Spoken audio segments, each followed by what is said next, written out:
James Franklin Hyneman is an American special effects expert who is best known as the co-host of the television series MythBusters alongside Adam Savage.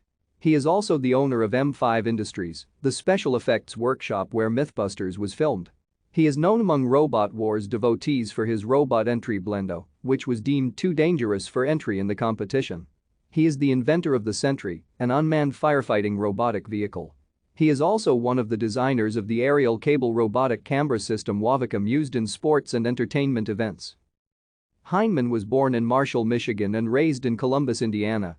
He said, "I was a problematic kid, to be sure. I left home when I was 14 and hitchhiked all over the country." He earned a degree in Russian linguistics from Indiana University. He received an honorary Doctor of Engineering degree from Villanova University. On November 25, 2011, Hyneman was awarded an honorary doctorate from the University of Twente for his role in the popularization of science and technology. Thank you for watching. Like and subscribe if you would like to view more of our videos. Have a nice day.